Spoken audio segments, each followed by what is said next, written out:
সবসময় আবিষ্ট হয়, রাজনীতির মহলে হোক অথবা রাজনীতির বাইরে হোক। ব্যক্তি মানুষ দিলীপ ঘোষ আমাদের কাছে সবার কাছে প্রিয়। এখন এই মুহূর্তে সিএনএ এক্সক্লুসিভ দিলীপদা আমাদের সঙ্গে রয়েছেন।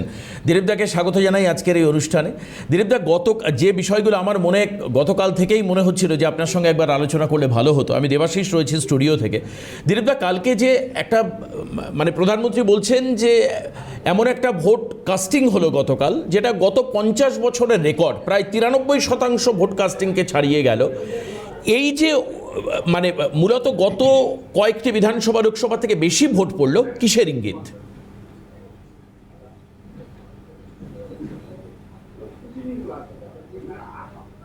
না, দু তিনটা বিষয় আছে। প্রথম হচ্ছে যে ভুয়ো ভোটটা প্রায় 1 কোটির কাছাকাছি ছিল হিসাবে, সেটাকেও ধরা হতো। সেখান থেকে 5-10% ভোট বেড়েছে, যেটা মাইনাস হয়ে যায়, অরিজিনাল ভোট এসছে। দ্বিতীয় হচ্ছে গুরুত্বপূর্ণ যে পরিবর্তনের ভোট। মানুষ চাইছেন পশ্চিমবাংলার এই যে দুর্গতি, তার থেকে পরিত্রাণ চাইতে, পরিবর্তন করতে সেজন্য ভোট দিয়েছেন। আরেকটা কারণ আছে, যারা এসআইআর এর নাম যারা লিস্টে পেয়ে গেছেন, তারা ভাবছেন যে এসআইআর হওয়ার পরে নাম এসছে, খুব কষ্ট করে আমাকে ভোট দেওয়া উচিত, হয়তো নাম কেটে যেতে পারে, নাহলে সমস্যা হতে পারে। তো সেই জন্য এইসব কারণেতে ভোটটা বেড়েছে। প্রথম যেটা গুরুত্বপূর্ণ সেটা হচ্ছে পরিবর্তন। মানুষ অপেক্ষা করছিলেন। গত 2-3 বছর ধরে যে ঘটনাগুলো ঘটে আসছে পশ্চিমবাংলায়, মানুষ খুবই বিব্রত। আরজিকর নিয়ে লক্ষ লক্ষ মানুষ রাত 1টার সময় রাত জেগে মোমবাতি নিয়ে প্রতিবাদ জানিয়েছেন।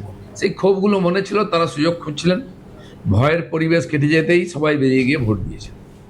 দিলীপদা, আমার দ্বিতীয় প্রশ্ন, গতকাল আমরা দেখতে পেয়েছি কুমারগঞ্জ বলে একটি বিধানসভায় বিজেপি প্রার্থী শুভেন্দু সরকার, তাকে দৌড়ে পালাতে হচ্ছে এবং তাকে পরবর্তীকালে ধরে ফেলে লাঠিচড় কিল ঘুষি মারা হচ্ছে, তাকে শারীরিকভাবে হেনস্থা করা হচ্ছে। এই যে ঘটনা, অর্থাৎ পশ্চিমবঙ্গে গতকাল নির্বাচন কমিশন অনেক কড়াকড়ি করলেও এই ধরনের ঘটনা পশ্চিমবাংলায় ব্যাপক হতো আগে, এবারে কম হয়েছে। কারণ নির্বাচন কমিশনের যে কড়াকড়ি স্টেপ, আধা সামরিক বাহিনী এবং যেসব গুন্ডা টাইপের নেতা বা গুন্ডারাই নেতা হয়ে গেছেন, তারা যে ধমকি দিচ্ছিলেন তাদেরকে ঢুকিয়ে দিয়েছে ভেতরে। যে পুলিশ অফিসার এগুলোকে ইচ্ছা করে লাই দিত বা নেগলিজেন্সি করতো, তাদেরকেও সাসপেন্ড করা হয়েছে। তো প্রথম থেকে এরকম কড়া স্টেপ নেওয়ার জন্য অনেকেই চুপচাপ। একটু কমপ্লেন আসছিল, আমরাও কমপ্লেন করেছি। তো এই জন্য এগুলো কম হয়েছে। কিন্তু 2-3 ঘন্টার মধ্যে ভোটে টিএমসি বুঝে যায় ওরা হারছে, তাই পরবর্তীকালে উত্তেজনা ছড়াবার অনেক চেষ্টা করেছেন। সংখ্যালঘু এলাকায় বিশেষ করে অপরাধীদের দিয়ে এই ধরনের ঘটনা হতো। তাই বীরভূমে হয়েছে, ওখানে দক্ষিণ দিনাজপুরে হয়েছে, আরও কয়েক জায়গায় অগ্নিমিত্রের গাড়ি ভাঙা হয়েছে। এগুলো কিছুটা হতাশার থেকে ওরা শেষের দিকে করেছে। মমতা ব্যানার্জি অনেক উস্কেছেন আগে, বঁটি নিয়ে দা নিয়ে বেরিয়ে আসুন মহিলারা সেন্ট্রাল ফোর্সের বিরুদ্ধে, নির্বাচন কমিশনের বিরুদ্ধে।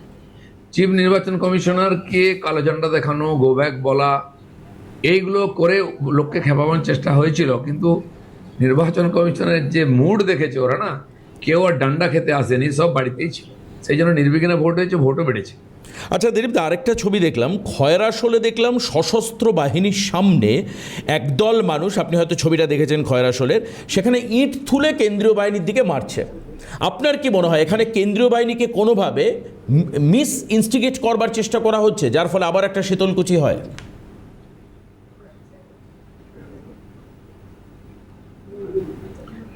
কেন্দ্রীয় বাহিনী বাধা দেওয়ার জন্য ছাপ্পা ভোট হয়নি। আর সেই জন্য মমতা ব্যানার্জি আগে থেকেই বলেছিলেন কেন্দ্রীয় বাহিনীকে আটকান, আক্রমণ করুন, ভয় দেখান। সবাই পারেনি, কোথাও কোথাও চেষ্টা হয়েছে। তো এরকম 2-1টা ছোটোখাটো ঘটনা ছাড়া খুব বড় কিছু হতে পারেনি। আর তার জন্য ভোটটা ভালো হয়েছে। ভোট কন্টিনিউ চলেছে, আটকায়নি, তাই ভোটের পার্সেন্টেজ ভালো হয়েছে, যার পরিণাম 4 তারিখের পর দেখা যাবে। দিলীপদা, এবারে একটু আপনার ভোট সম্পর্কে আসি। আপনার বিধানসভায় সেখানকার কীরকম, আমি বলবো আমেজ কেমন বুঝলেন?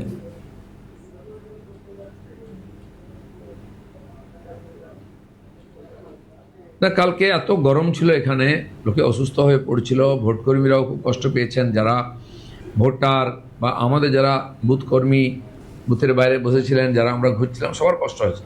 তা সত্ত্বেও মানুষের উৎসাহ কম ছিল না। কিন্তু সাইলেন্টলি ভোটিং হয়েছে। মানুষ এসছেন, সকাল থেকে চুপচাপ ভোট দিয়েছেন, চলে গেছেন। সকাল 10টা-11টা পর্যন্ত লাইন ছিল। তারপরে 4-5 ঘন্টার মধ্যেই 60%-এর বেশি ভোট হয়ে গেছে। ব্যাপক ভোটিং হয়েছে। আর 3টের মধ্যে 80-85%, 90% ভোট হয়ে গেছে। যারা একজন দুজন এদিক ওদিক ছিলেন তারা লোক ঢেকে ঢুকে নিয়ে এসে ভোটিং করিয়েছে, ফলে এই যে পার্সেন্টেজটা বোঝা গেছে।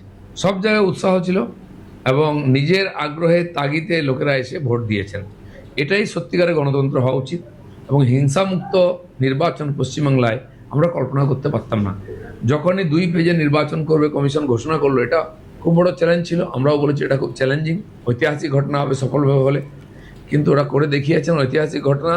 সেজন্য নির্বাচন কমিশনের কৃতিত্ব পাওয়া উচিত। দিলীপ দা, আরেকটা ছবি দেখলাম, আপনি আসলে পশ্চিমবঙ্গের মানুষের সামনে দুটো আইসেট করে দিয়েছেন। এক হচ্ছে সকালবেলায় হাঁটা, আর চায়ের কাপে চুমুক দিতে দিতে চা চক্র করা। আপনাকে রাগঢাক না করেই বলছি, এবার মুখ্যমন্ত্রী ভবানীপুরে নিজের বিধানসভা ক্ষেত্রে চা চক্র করলেন। আপনার কি দেখে মনে হয় কখনো কখনো যে মমতা বন্দ্যোপাধ্যায় আপনাকে ফলো করেন?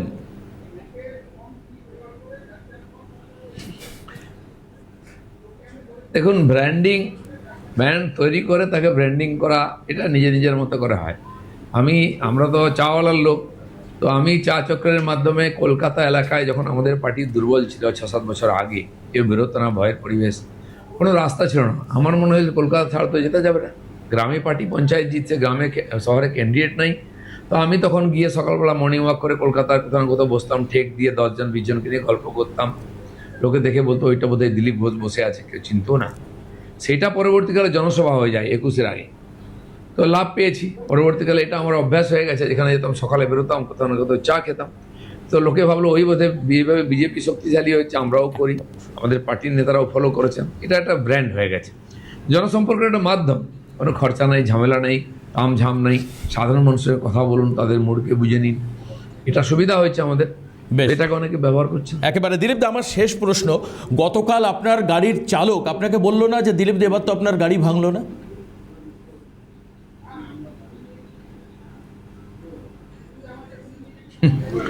গাড়ির চালক হতাশ হয়েছে। আমার মিডিয়ার বন্ধুরা খুব আশা করে কলকাতা থেকে এসেছিলেন, গাড়ি নিয়ে আমার পেছনে ঘুরছিলেন গোটা খড়গপুর, তারাও খবর করতে পারলেন হতাশ হয়েছে। আমি তাদের বললাম যে নির্বাচন কমিশন আপনাদের কাজ কমিয়ে দিল, হতাশ করে দিল। তো শেষ মুহূর্তে আমার প্রতিস্পর্ধী প্রার্থীর সঙ্গে দেখা হলো এক জায়গায়, সৌজন্য বিনিময় হলো। এটা খবর করেছেন। এবারে পজিটিভ খবর আছে, মানে আপনি বলছেন যে আপনার পৌষ মাস আর অনেকের সর্বনাশ। খড়গপুরে যদি আমরা উদাহরণ প্রস্তুত করতে পারি, আমি তো চিরদিন করে এসেছি এবং বলে এসেছি। হ্যাঁ, তো আমি সবাইকে বলতে চাই যে বাংলার যে রাজনৈতিক হিংসার যে ইমেজ, এটা পাল্টানোর দরকার, এটা হয়ে গেছে, এটা ফিরতে দেবেন না।